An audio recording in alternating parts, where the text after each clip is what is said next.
Hey everyone, welcome to the Totally Well Show. I'm your host, Joyce Strong.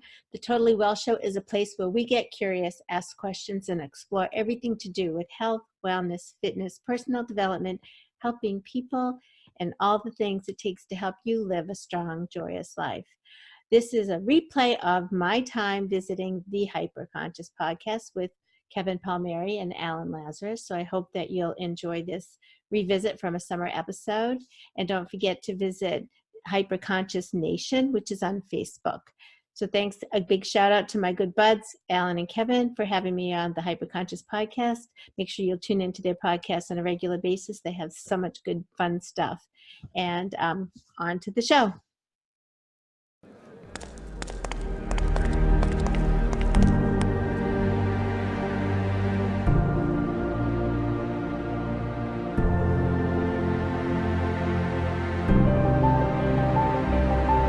Ladies and gentlemen, welcome to the Hyperconscious podcast. Alan, what is hyperconscious?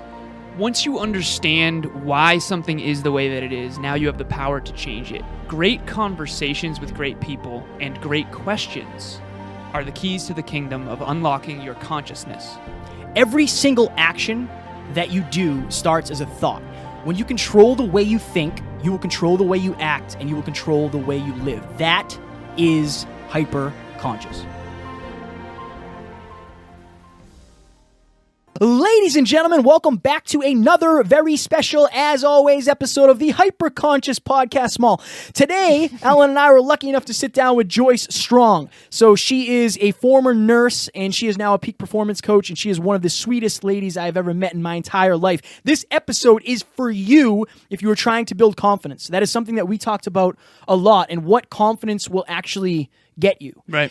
Also, this episode is for you if you want perspective. Joyce was diagnosed with breast cancer, and she literally had to understand that there was a chance that she could die from that, and that changed the way that she looked at her life. Folks, she also mentioned real quick that she's a fighter. That's the one thing about her that never changed. And when you are diagnosed with breast cancer, you are forced to face the reality of, like, if this was it, would I be okay with that? And she did not accept the diagnosis. She fought and she overcame that fight, and that is why we are actually doing an event with her. Yes. Good segue there. Yeah, great July segue. 25th. So Kevin's going to be speaking on confidence. I'm going to be speaking on how to look as good on the outside as you are on the inside. And Joyce is the common denominator that is making this possible. She's the host of the Confident Women's Consortium. This is the 11th event that she's put on at the Groton Inn, and it is going to be fantastic. We can't wait to meet you guys in person. Yes, we hope you will enjoy this episode. Alan and I had a blast, and Joyce is a sweetheart. Like I said, it was a genuine pleasure to record this episode, so we hope you will enjoy. Talk to you soon. Bye. Ladies and gentlemen, the Hyperconscious Podcast is proudly sponsored by our friend and mentor, David Meltzer of the Playbook Podcast. He was kind enough to join us on episode 144 and 135. Folks, it has become Kevin and I's mission in life to help you realize that the life of your dreams is right on the other side of you becoming the greatest version of yourself. Let us help you do that. I rarely do these things twice in such a short amount of time, but you guys impress me. I believe in people that provide value and of our service. You two guys are on your way to huge fulfillment, purpose, and profitability, and I look forward to helping you both. We appreciate that more than you know.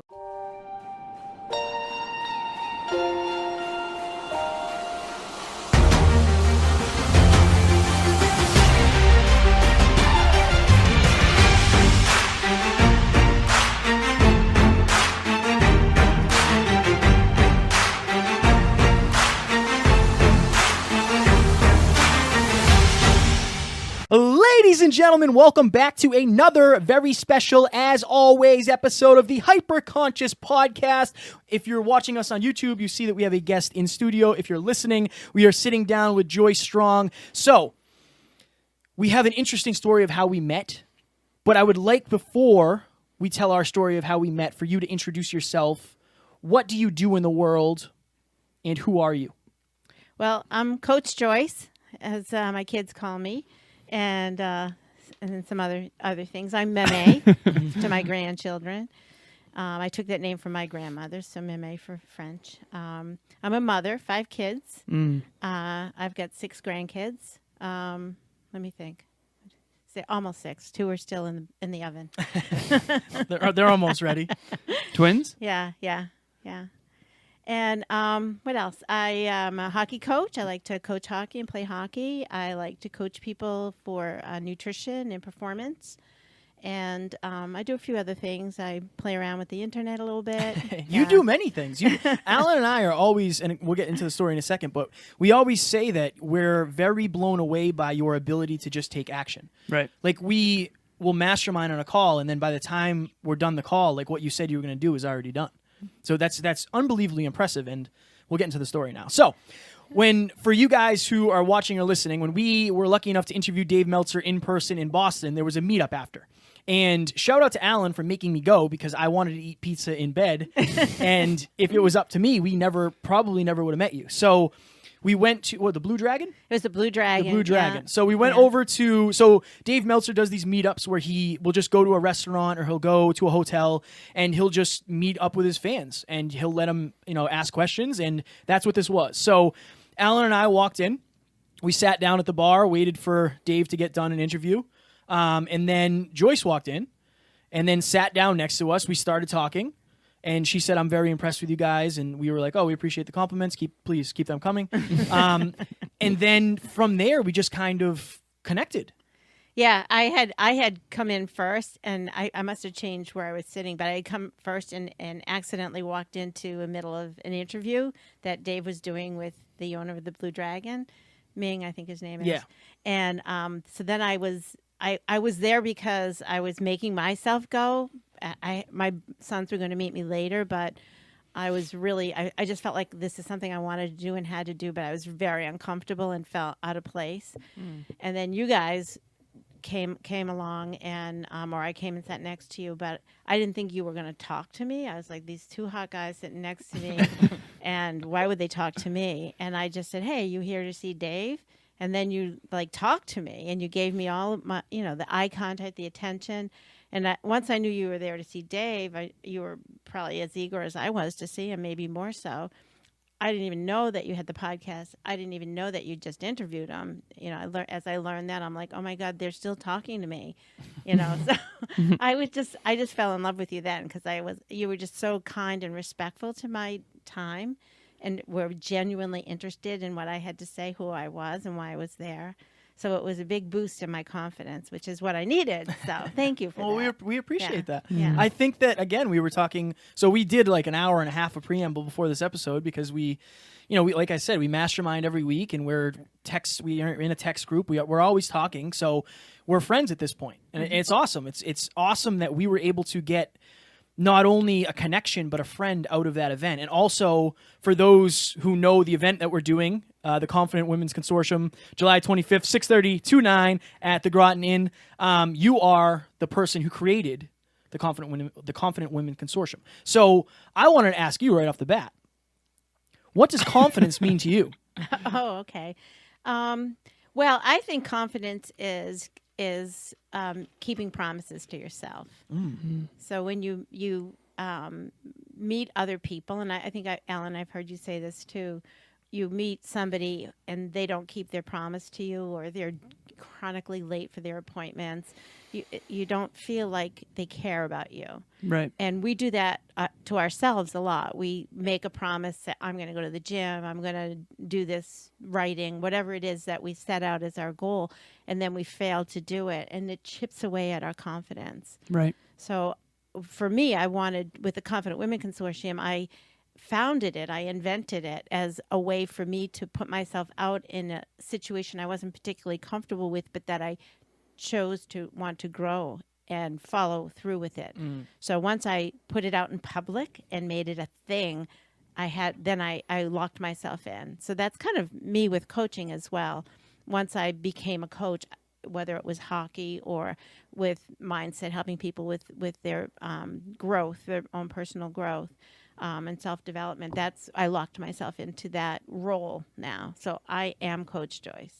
I really like what you said about keeping promises to yourself. As you know, there's a saying that I often say, which is if you had a friend who broke as many promises to you as you've broken to yourself, how long would you be friends with that person? One of the things that jumped off the page when you were just saying that was, even if you say you're going to do something, as long as you try, you're keeping the promise to yourself. Because one thing I want the listeners to realize is that that's the one other caveat to what you said. It's not just, I'm going to promise myself to do this. Because let's say you signed up for your first Confident Women's Consortium and it didn't go as well as you'd hoped. That doesn't mean that you're not going to build confidence because you at least tried. Right. And I think trying will build your confidence as long as you don't attach your emotions to the outcome. I think you should attach your emotions to the effort and to the learning and the lesson at the end. One of the things that I wanted to ask you in the preamble, so you had given Kevin and I some feedback about our level of confidence, and we talked a little bit about the drive to 5, and one of the things I wanted to ask you was, what do you think is the primary reason that other people lack confidence? Could I ask you a favor? Yeah. Will you explain for our audience the drive to 5? Because I know a lot of people know that, but I had heard it and I didn't know what it was. So I'd love people to know what that means. Do you want me to do the 0 side? Yeah. I think you should do the whole thing. Okay. Yeah, all right. I think you're great at it, honestly. I appreciate that. All right, so picture this. This is a scale, or we'll just make it like a picture. Okay, on the left, the number 0. In the middle, the number 5. All the way to the right, the number 10. This is basically a way for you to figure out where you are when it comes to confidence and self-esteem. So at the beginning of this journey, before I was quote-unquote hyperconscious, before I was into personal development and spending time with awesome people like Joyce and Alan, I was a 0. I actually say I was like a -2. So when you're on the low end of the drive to 5, you lack confidence. You're self-conscious. You don't believe in yourself. You're afraid to get out of your comfort zone. You're not willing to get a mentor because you're not willing to take the feedback. You're afraid to take action because you think you're worse than you are. And it's a struggle because in order to build confidence, you actually have to take some action. You have to learn that you're more competent than you realize, right? So that's the low end of the drive to 5. That's somebody who basically just doesn't have any confidence. They have a very low level of self-esteem and they're afraid of a lot of things. Now, if you jump to the polar opposite of that, you're at a 10 on the drive to 5. And this was Alan before he became aware of his actions and thoughts and how they were rubbing people the wrong way. So this person is confident, basically arrogant, regardless of results. So for me, I had to do a fitness show and win to prove to myself that I was capable. Alan had to do a fitness show and lose to prove to himself that he wasn't, the best ever. Right. Right? For lack of a better term. Yeah. So thank you for shining such a good spotlight on me right now. Right. So then these people also, they don't feel like they need a coach, where if you're on the lower end, you don't think you can handle a coach. What else? That's a really, really good description. I think the best way to describe it in a nutshell is one person doesn't believe that they either deserve a coach or that maybe they're a little too afraid to get one or approach one, or they're intimidated. Yeah. On the other end, the person doesn't think they need any help. They just think they're awesome by default. One thinks they suck by default, which is not true, and the other thinks they're awesome by default, which honestly is not true either. I think competence must precede confidence, and the only way you will drive to 5 is through taking consistent action, really. Yes. And that's so driving to 5 means bringing your number closer to 5. For me, I had to go up on this scale, and that's through the repetition of getting out of my comfort zone. That's surrounding myself with confident people. That's proving to myself that the story I'm telling myself is incorrect. I can speak in front of a microphone. I can attend a networking event. I can hit on a girl at the gym, whatever it is that you're not confident in. And then for Alan, it was working his way down by doing, what did you do? Like, what are the actual things you did? Fitness shows, every speech that I've done, I ended up doing maybe worse than I thought I would do. Podcasting, basically anything, it's all perception versus reality. So if you're on the 0 end of drive to 5, you believe that the next rep, whatever that is for you, is going to be worse than it probably will actually be. And that's sort of like someone who's more like a realist. The other one's kind of a delusional optimist. They think that things are going to go much better than they actually go. Yes. So one person gets all the pain up front before they do the act, and then afterwards they're excited because it went better than they thought. The other person was excited beforehand, thinks they're going to crush it, and then they get the pain after. Both of them are lessons, and both of them drive to 5 after the fact. So that's the drive to 5. That's the drive to 5.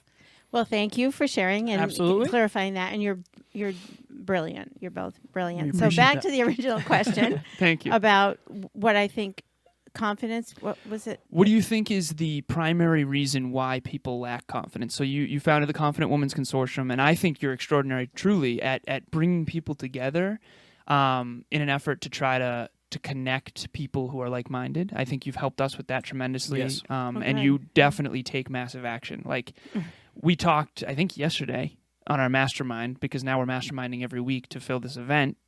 July 25th. Yeah. 6:30 to 9 p.m. As come on, like a promo voice. But yeah, so in terms of the Confident Women's Consortium, what have you noticed? You've done what, 12 of them now? I think 10. 10 of them? 10, yeah. Okay, so this will Yeah. be the 11th one. Yeah. What have you noticed people struggle with in terms of confidence? Like, what do you think is the main reason why people struggle with confidence? Obviously, it's the lack of action, but... Well, I think something has happened in their lives, their circumstances that have given them limited information. So it could be false information, it could be real information, but it's limited. Okay. And so as a coach, I early on learned this expression, my confidence in you is greater than your doubt. So we know what humans are capable of. From the outside, it's very easy to see that, you guys are going to be, at the top of the charts with this podcast. I know it for sure. You may know it. You may not know it yet, but it's going to happen. Wow. So my confidence in you is greater than your doubt, because those doubts seep in, and then we reference whatever we need to validate our truth, the story we're telling ourselves. Well, the problem is, like, I am basing everything off of now and my past. You're basing everything off of now for me. If you're my coach, you're able to say, like, you have to, like, let's just say, for instance, you were so confident because you had belief just injected into you throughout your life. That was your default. Right. So that is the evidence you had. You were basing your life off the evidence you had, where maybe I didn't have that level of belief injected into me. And I don't think that's what it is, honestly, because I feel like I did. I think the dad not being there thing was kind of the thing for me, confidence-wise. But that's what I had to base that off of. So I really think more than ever that I'm learning that your upbringing really, really, really, really can either motivate you or hold you back depending on what you allow it to do. That really blows me away. Yeah, it is definitely an influence. So when people come to Confident Women, I think they know there's more inside them. That there's some incongruity there. That their ideas, like something keeps poking through and saying, "There's something more there. There's something more there for us to do." But nah, I couldn't be the greatest podcaster. I couldn't be, but you can. What does confidence give you? Because somebody's like, I want to be confident in a bikini. Okay, that's different than being confident in general. So what is confidence actually as an attribute? When somebody says, I'm confident, what does that actually mean to you?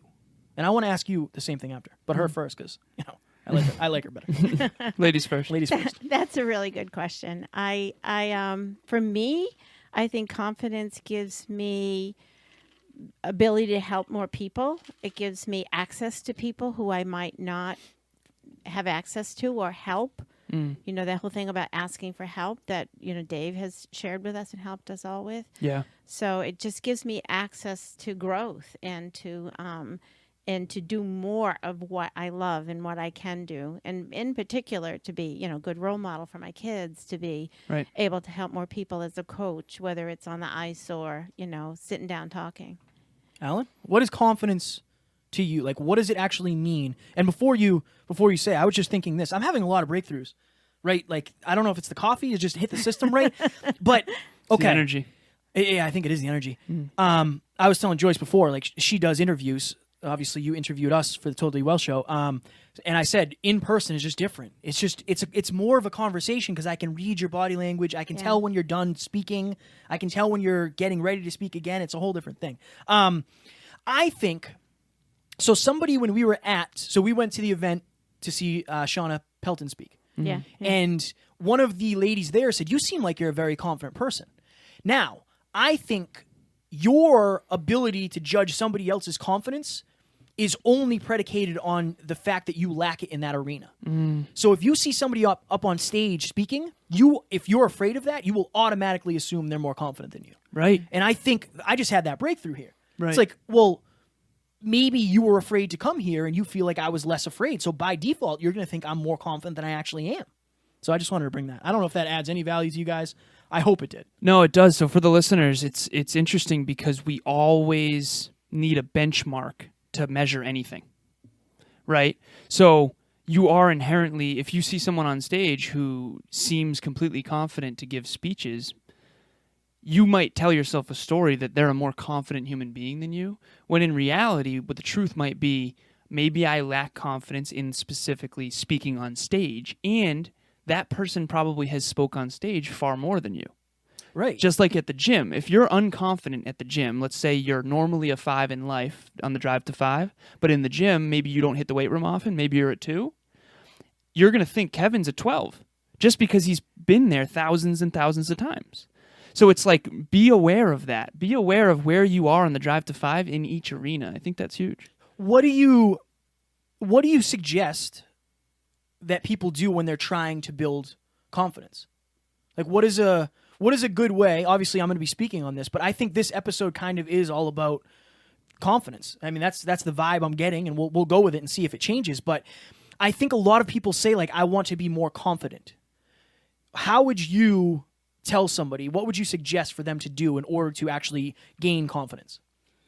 I think they have to have clarity first. I think they have to understand in what way they want, what thing that will bring them more confidence, or what way. So it might be public speaking, it might be networking, it might be doing a Facebook Live, Right. whatever the thing is that they think will take them to that next level. And then I think they need to set the bar low.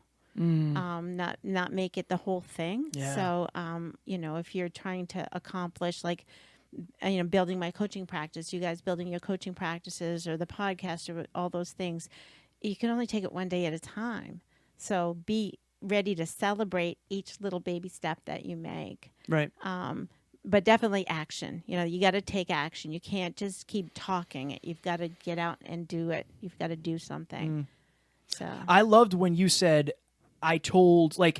we did an episode on commitment. What do we do? Small talks? Yep. 5-minute clinic? Small talks. Small talks on commitment.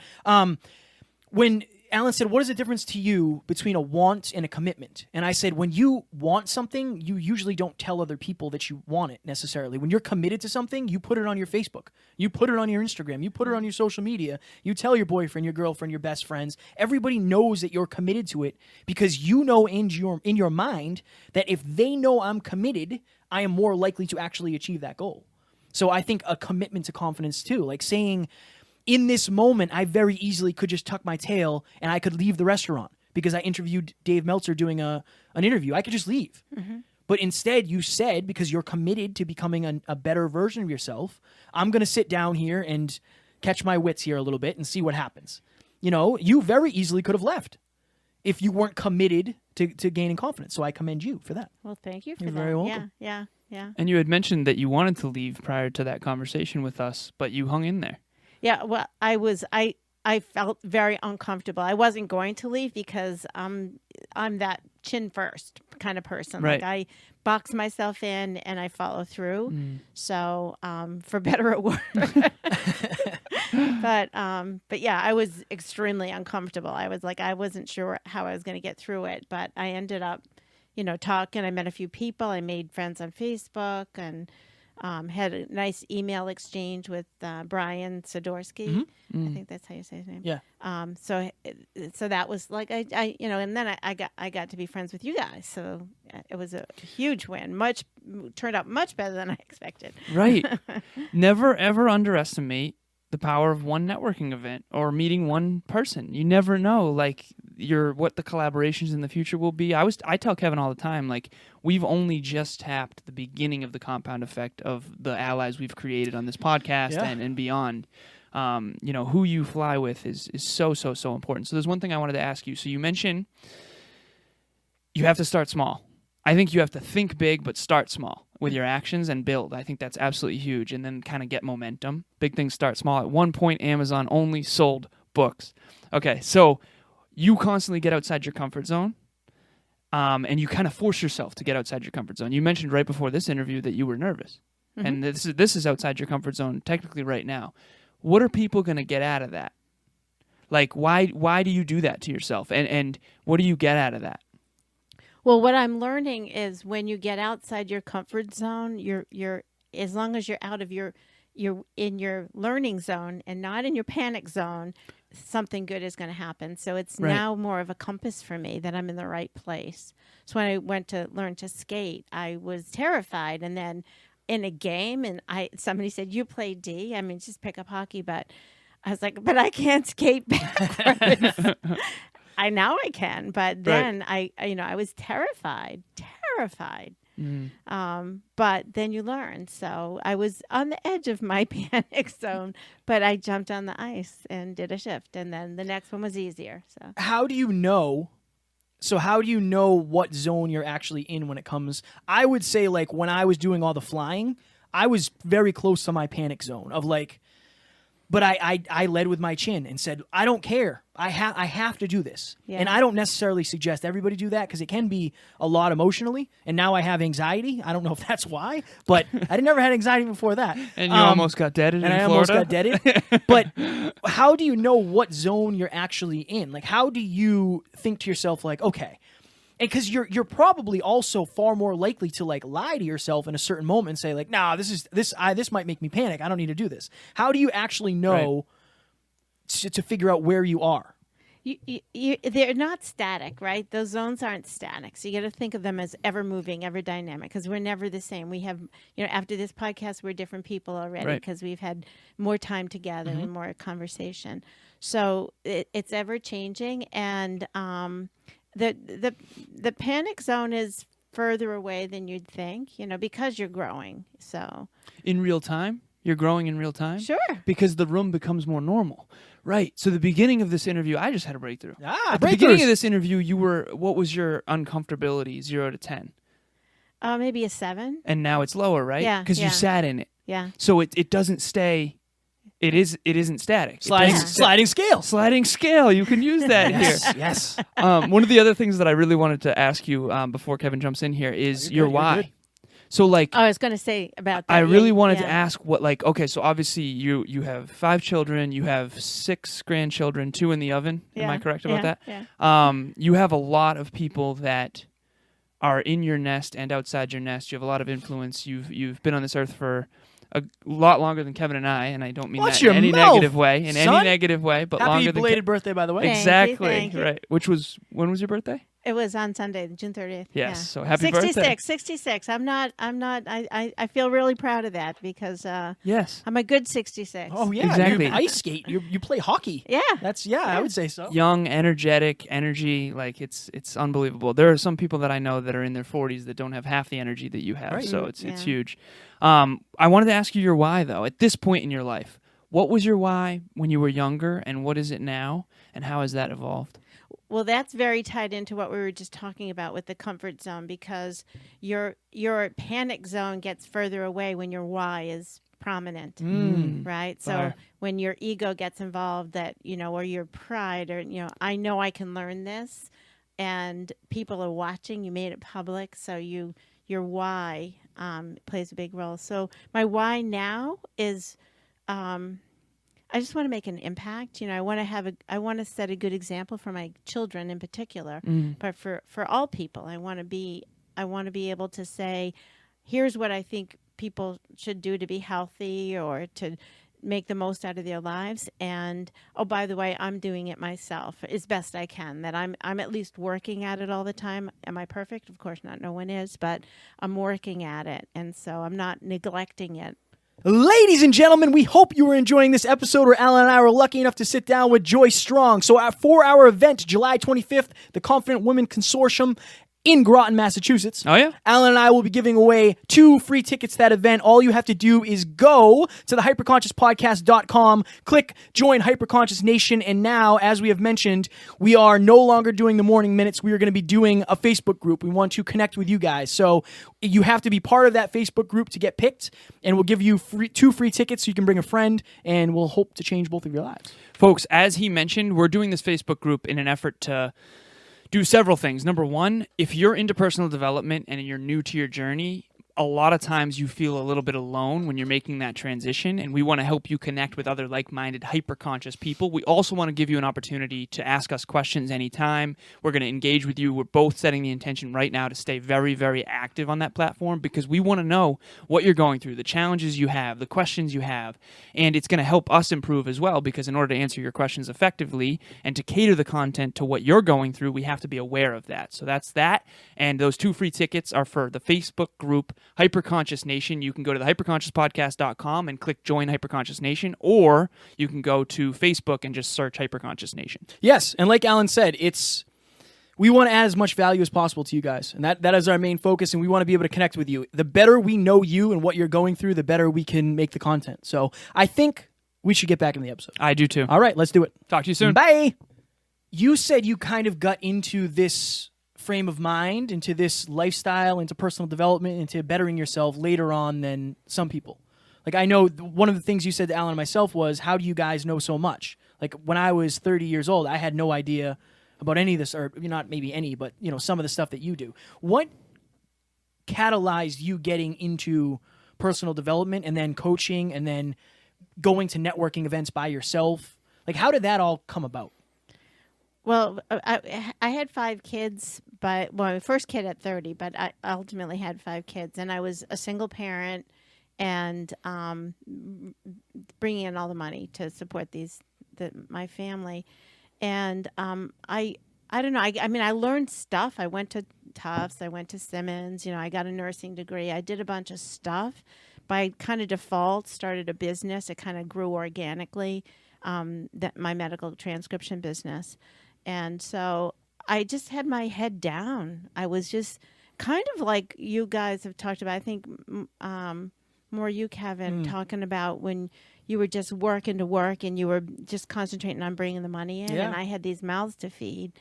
And I was out of a relationship at that point. My children's dad, got out of that relationship. And I just really... I think I was just in so much pain and so scared. I just needed to have enough money to feed the kids and just keep going one more day. And one more day turned into one more year and just kept going and trying to find relationships. I was still, fairly young, and then just giving up on that because I was failing at relationships, and at least the relationships didn't work out. And then I got breast cancer.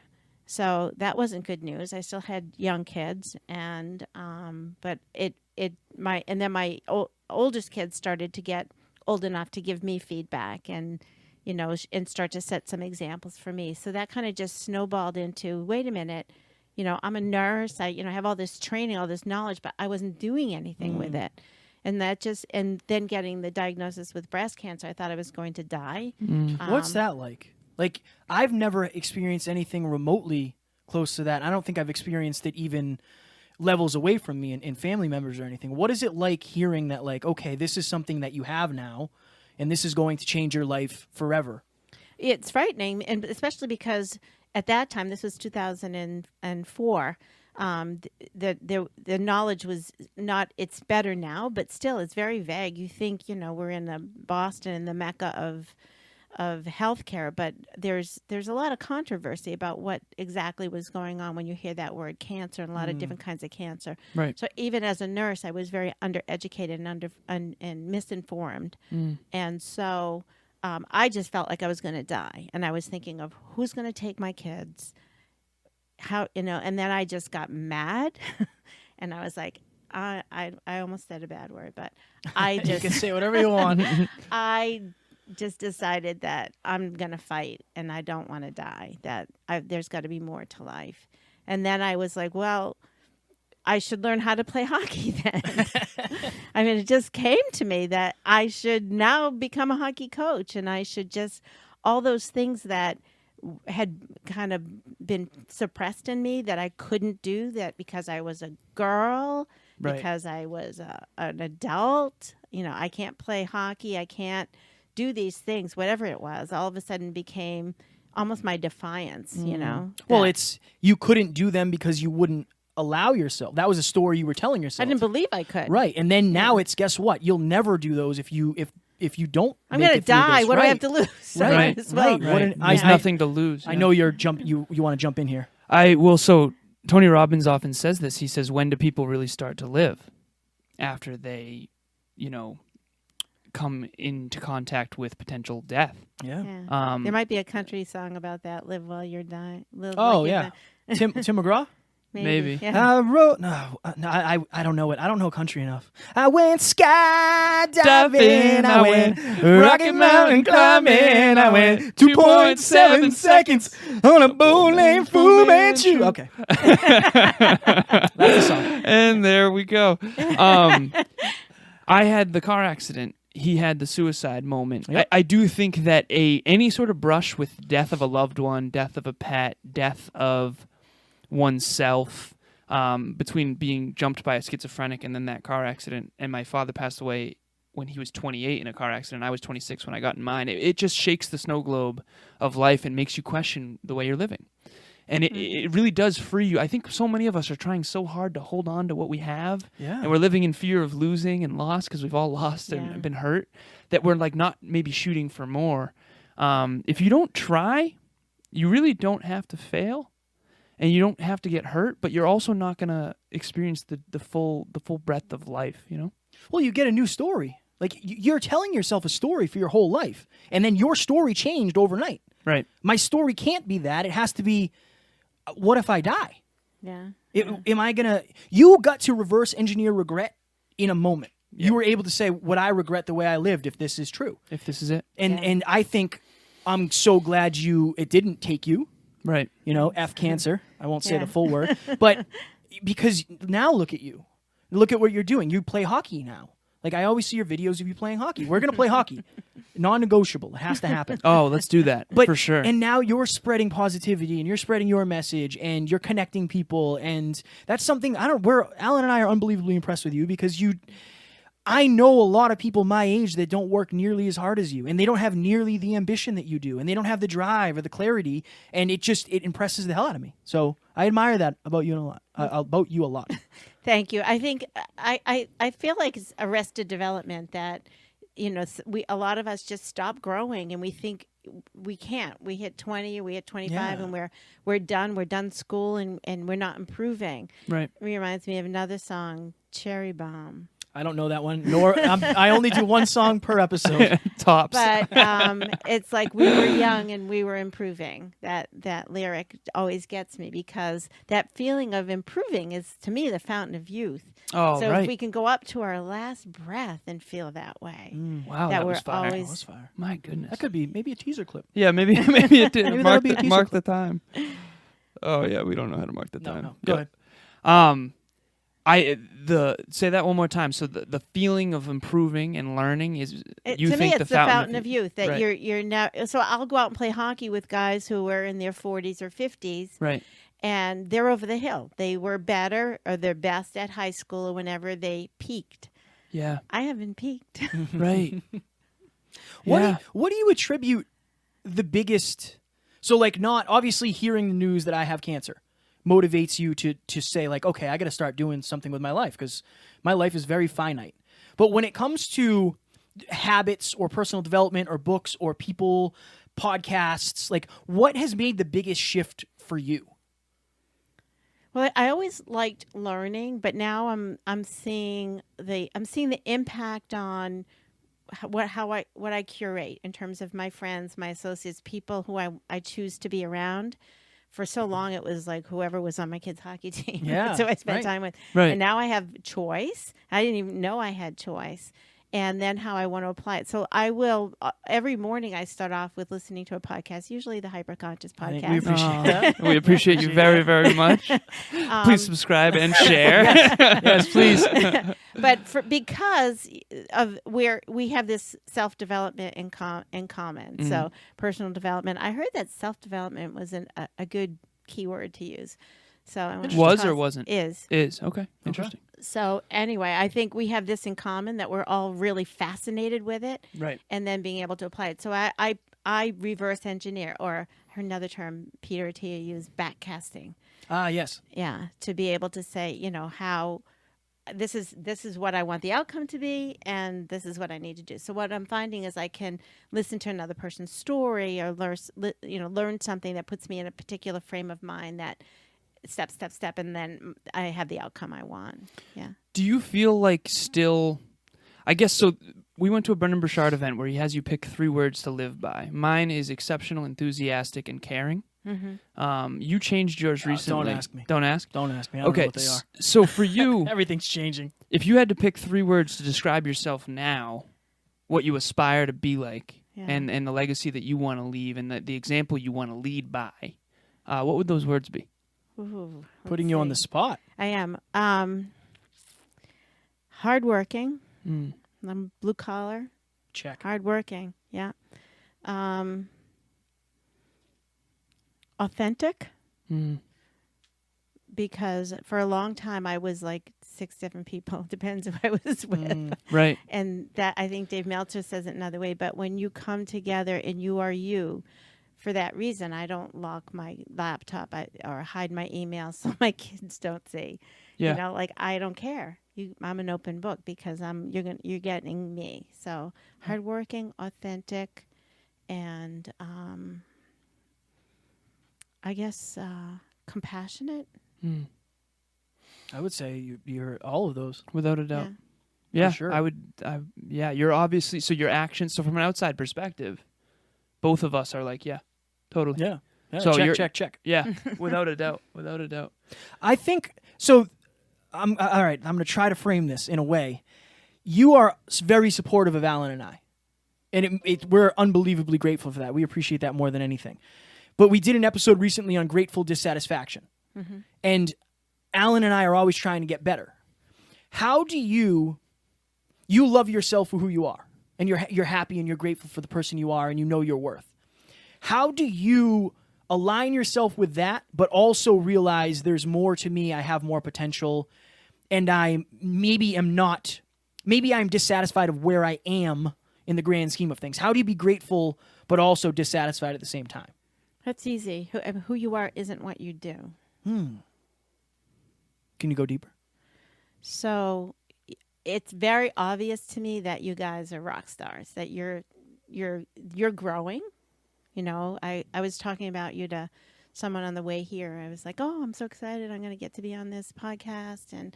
And I said, they're so cute. They're like my kids. Cute. One of my favorite Damn it. adjectives for me. Yeah. Ruggedly handsome. Yeah, ruggedly sexy, ruggedly handsome, I gotta be manly. careful. I can't come off like that at my age. No, That's right. you're I good. like right, my kids, right? right? So, but I see the growth happening, and I already can see where it's going and the trajectory. It's just unbelievable that you are so far in life and insight and, who you are, the work ethic you bring to it. So I forget the question. Oh, grateful dissatisfaction. But that's separate from, yes, you have growth to do. We all do. And you're going to morph and change. And that's what happens. That's what life's all about. But who you are is already there. So how do you use that? So you can see in Alan and I, you see an unbelievable amount of potential. And again, that means the world to us. We are so grateful for you. How do you use that perspective on yourself? Right. Like with yourself, when you say, like, I love myself. I love this version of Joyce. But also, you work so hard, right? So there has to be a level of, like, I could do better here. Well, I think I'm working on both things. I see them as separately. So, yes, I need to learn more. And there's only so many hours in a day and all the responsibilities we have as people. So we do as much as we can to learn and grow and put ourselves in positions to get feedback. Like, you guys are so good at that. Like, tell me more. Tell me what you see. And you'll digest it and synthesize it. I wasn't always, but I appreciate that. We did that right before this episode, We by did, the way. yeah, I yeah. appreciate the bird's eye view is very valuable. And that's what coaching's all about. It's you don't need it. Nobody needs a coach. Right. You want a coach. You want a coach. We all want to be coached. Right. Because we want somebody to help us. Because coaching is, really, We all have blind spots. Yeah, Yeah. and it's really about listening to us. But the other side of the coin is I am like you, also trying to get better at loving myself, because I still have old tapes, old scars, that things that never really go away. They're always, it's like that gremlin. Can you give us always an there. example of one? You don't have to if you don't want to, but I do think it will help. I think the listeners all have these same recurring patterns of, I can tell when I'm reverting. Yeah. For me, usually it's like in a room where people are drinking or whatever. What's one for you, like a gremlin? Well, just look at the time I grew up. So I graduated from high school, Somerville High School, Somerville Highlanders. So I was a cheerleader. Right. Okay. Why didn't I play football? Why didn't I play hockey? I got to skate with a bud who in Somerville who was on the hockey team and went to BC, and I'm like, I'm a better skater than you are.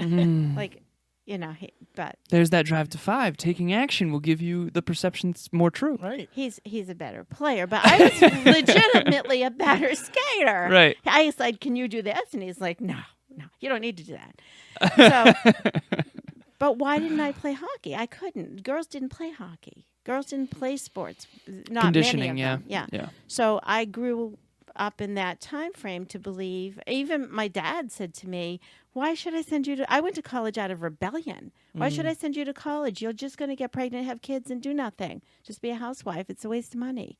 Jeez. That's what the message I was told. So I went out of rebellion, but I was never comfortable with it. It was just because I'm. For any of the listeners out there who are being told some of the crap like that, because that just bothers. That's one of my things. Like if you were told you'd be nothing, like that is one of my things. If I ever hear someone saying that to somebody, I'm gonna punch them. I'm telling you. Like you don't in the throat, maybe, yeah. Hadouken. It's one of my biggest things. Like there's something about bullies who try to. There's more than just physical bullying. There's also making someone feel bad about themselves. But it wasn't. It was the thing. No, I That's how know. people- No, I know. Yeah, And you're that right. was my you're right. father. Yeah, and I'm sure he had no bad intention. Maybe that was, That's maybe all that he was the knew. story that, Right. maybe that was the conditioning. Okay, so Yeah. how do we, if you could go back, so for someone out there who's being told that they're going to be a certain way in advance, like I was told I was bad at writing. I'm going to write books. I'm going to be a best-selling author. Like I'm not bad at writing at all. I'm actually a phenomenal writer, I think, now that I actually write. But I was told I was good at math, and I did more math, and now all of a sudden I'm good at Takes math, right? So practice, it's a right? self-fulfilling Yeah. prophecy, right? So for any listeners out there who are being told some sort of BS story about what they should be or are supposed to be or ought to be, what do you say to them? Because maybe you, myself, and Kevin realized this a little too late. A little later than we could have. Let's just say that. Well, it's never too late. Right, First of all, right. So it's Yeah. never too late. When you do realize it, but ask questions, challenge it, because people tell you people come at you so dogmatic. Right. And so being able to say it's why is that? Why do you think that? Where's your proof? So challenge it. Right. Dogmatic. I have a question. Dogmatic means like old information that is not innovative. What is dogmatic again? Yeah, it's kind of the way our medical system works these days, where doctors are taught facts, Right. and you memorize the facts, and then you stick with it. So Facts that aren't necessarily facts. right, they're Right. not facts at all. Okay. It's you memorize this, and then you. So our medical system is 20 years behind, Right. at least in a lot of areas, especially when it comes to diabetes and it comes to obesity and some of the epidemics, chronic disease. Right. At one point, we put leeches on people I think that's a great that idea. were sick. I think it's a great idea. yeah. honestly. Well, I don't see Kevin's being I dogmatic. don't see any issue right with now. it. I have a question. Yeah. What was Also, the, if I could just butt in here real quick. One thing, and I want to give you full credit on this, one thing that has really shifted for me since meeting you is I've really focused on being more vulnerable. And because you said to me, like, I think something that's lacking in today's society is young men being vulnerable. I feel like they're afraid to be. And that is something that I've worked on in my relationship. I've worked on this podcast. I've worked on in my life. Like calling my dad on Father's Day was me being vulnerable. All the things I'm doing are me being vulnerable. What is vulnerability to you? And why do you think we need more of it in this world today? I think it's not about just telling everything. Like that drives me crazy when people just want to tell you everything and they think they're being vulnerable.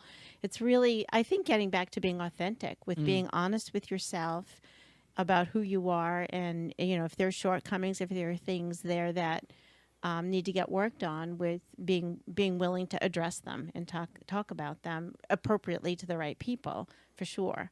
What do you think the importance of that is? So what is the difference between you and I communicating and you and I communicating with both of us being vulnerable? I think I think with vulnerability comes oxytocin, comes bonding, some human connection that brings us together. And I think that's important for survival. I think that's how we build our tribes. And I think it's growth, because when you become vulnerable and think about it, on the way here, I had the conversation about Joyce. Who's your target? Is your target of people that you want to lose weight, or the clients? Or maybe your target is the doctors who would refer them. Who are you talking to? When I say target, I mean, who am I messaging to? Right. And so if I just got defensive about that and said, especially if I had dumped a lot of money into advertising or marketing in one direction, and someone's saying, shift this way, it could be frustrating and I might not listen. So putting my ego aside and just saying, tell me more. What do you see? And then being a student, not a follower. Yeah. So make sure everything you do is the result of your own conclusion. Because in my mind, it's like, how do you know? Okay, so Kevin's touching his watch. Sorry, man. No. How do you know when to frame it. hold your ground versus when to take advice? I think that's one of the most important pieces that we can give to anyone. It's who are your influences, and then who are you getting advice from? Because I see a lot of people suffering because they go to people for advice that, quite frankly, don't have any results and don't know what they're talking about. If I'm honest, it's like, especially when it comes to fitness, I see this all the time. You're going to someone who's out of shape, like they don't know the answer that you're seeking. Go to someone who has the result, because at least then you know that they have the answer. Yeah. How do you make sure that you get feedback and you're vulnerable to do that, but also that you stay firm with a belief system that you really know is authentic to you? I think that's where your gut, your brain goes beyond what's inside your skull. Right. There's a whole nervous system that talks to us and tells us, So when I go, often, like if I go to an emergency room or something, and when I go to doctors and I see them sick, I don't believe them. Right. Their dogma goes, right over my head. Now 40% of doctors are overweight. It's in this country. Yeah. We should be paying attention to that and say, why am I listening to this person who is telling me in every cell in their body that they, because they know, quote unquote, they know. You have the science and you have the learning and the they've degrees. got the initials or whatever to believe them. So I think really listening to your gut and being truthful with yourself, so that you can assess is this, and being open to hearing it. That requires confidence, which you just described. I realize that requires self-esteem. Yeah. In order to really believe in your gut over a doctor's advice, that would require quite a bit of self-confidence. Yeah. That's another benefit to self-confidence, for sure. Yeah. I love that. But you also have to be humble enough to know when the doctor's right. Yeah. And that's the dance. Or to even hear the other side. Right. I really love it when I hear people say, especially when they host somebody on their podcast who disagrees with them. I've seen a few of those. Right. And they're great because they're arguing, in a way that's sharing information, but they're definitely on the other side. And they at least want to hear, how did you come to that conclusion? Right. Right. Yeah. Well, that's important. That's important. That's an important part of communication, is being at least trying to see it from the other side. Maybe I will not see the picture like you do, but at least let me see the parts that went into it, the colors, how you know, like the how brush did you strokes. engineer that conclusion? That's so important. And both parties are going to come out with a clearer picture. Yeah. That's the interesting thing. Right. That's you're why you're getting two pictures. Okay. So Yeah. we are coming up against the clock here, and I want to make sure Joyce can plug away where people can find her and how amazing she is. So Alan and I both have questions that we ask every guest. My question is this. What do you hope to accomplish before you die? Unlike most people, many people, you actually had the chance to ask yourself that. What did you come up with, and what is it now? Has it changed at all? I think I'm pretty much doing everything that I want to be doing. I want to stay healthy and just keep doing it. So I don't have any huge aspirations. I want to obviously be able to support myself and those kinds of things and continue to do. But I think I'm in the right direction, in the right general area for where I want to be. I want to spend lots of time with my kids, my grandkids. and stay healthy. I want to live long. I really love this longevity push that's going on now in the medical field, and I want to be part of that. I believe that when knowledge meets experience, it creates wisdom. You are very wise. I really appreciate that, and I appreciate you coming on the show for that.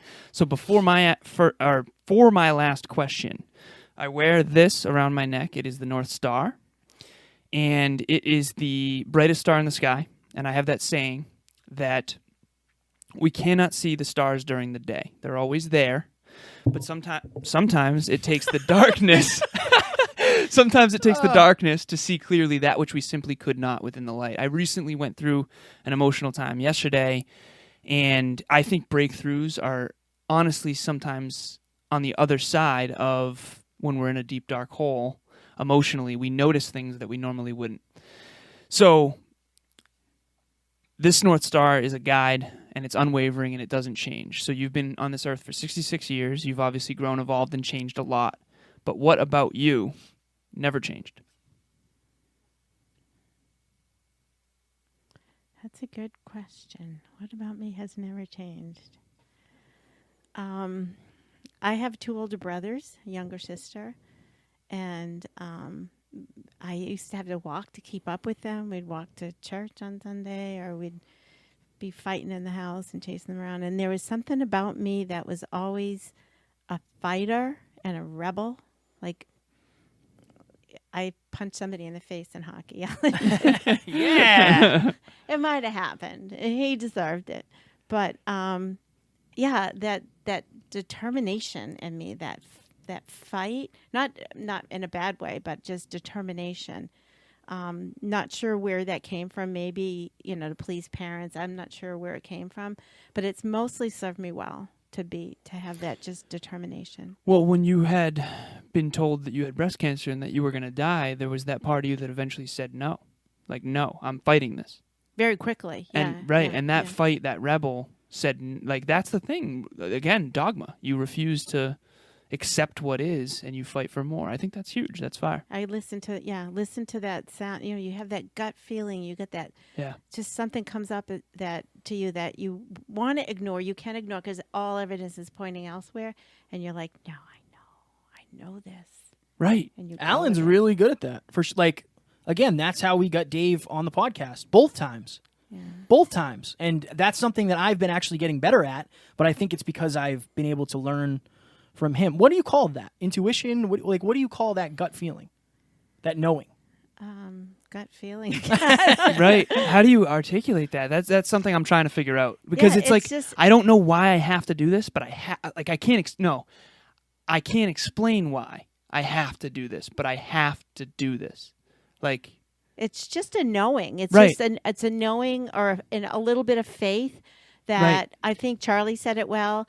And when he talked about selling vacuum cleaners, I don't know if you ever heard, he's like, I don't know how his accent, I love his accent. I don't know how I'm going to do this, but I'm going to figure it out. Yeah.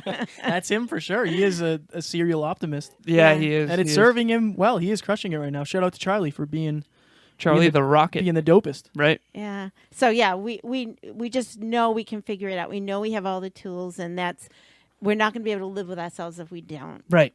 I it. cannot live with what if.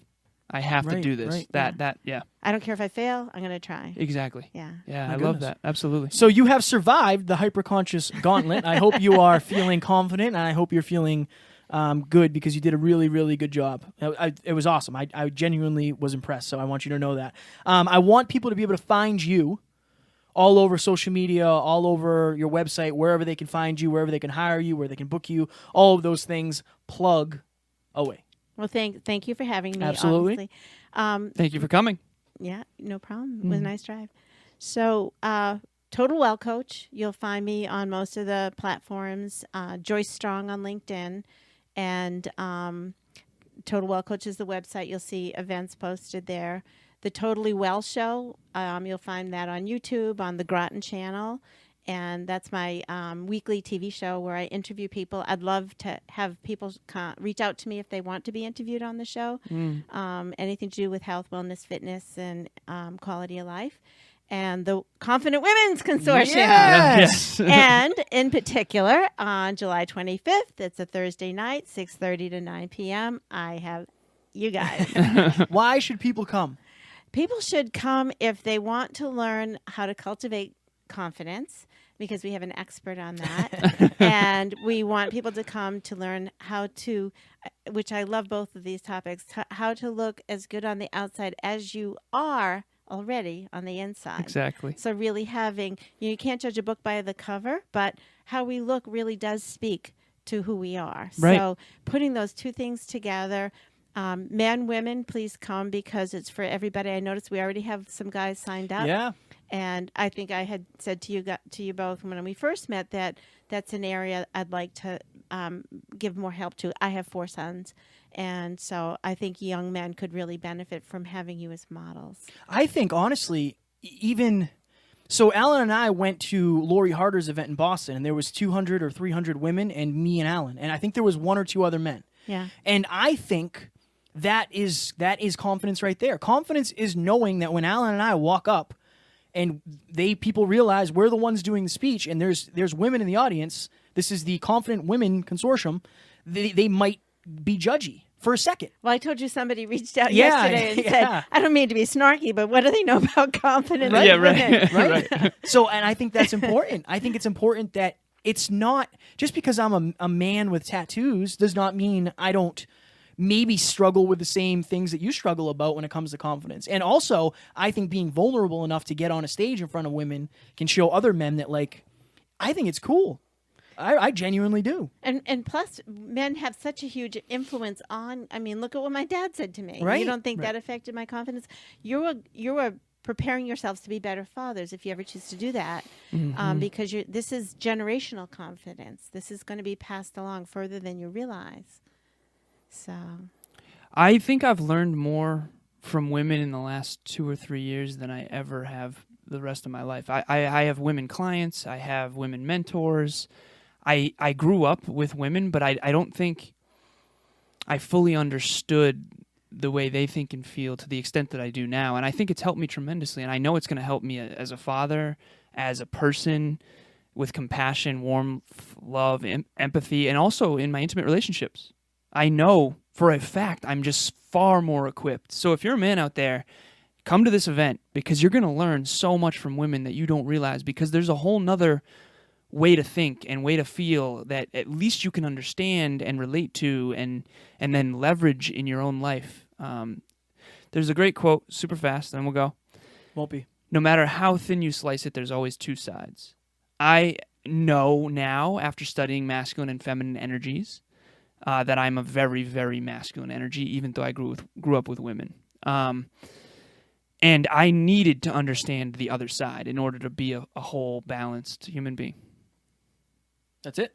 Yeah, I just want everyone to come to the Confident Women's Consortium on July 25th.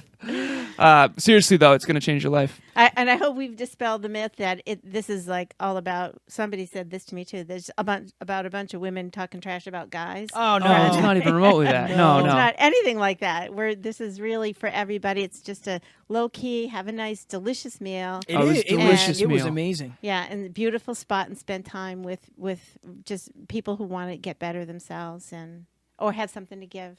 It will. We took some B-roll footage of Kevin walking around the place. Jacked. Yeah, for sure, for Yeah, sure. too. Jacked. But it's gorgeous. It is. was so much more than I expected, and that's awesome, because a lot of times marketing says something's better than it is. This is not that. This is the opposite of that. This is going to be better than we can possibly market it. I'm telling you. So yeah, excited. come enjoy Did yourself. you hear that, Groton? Yeah, right. So what I've been doing lately with the guests that we have on, what is a short thing, 10, 15 seconds, like a short blip, a short maybe motivational, inspirational thing that you would give, and this is a new thing, that you would give to yourself, to the version of you that needed inspiration or motivation in that moment? Just like a short thing.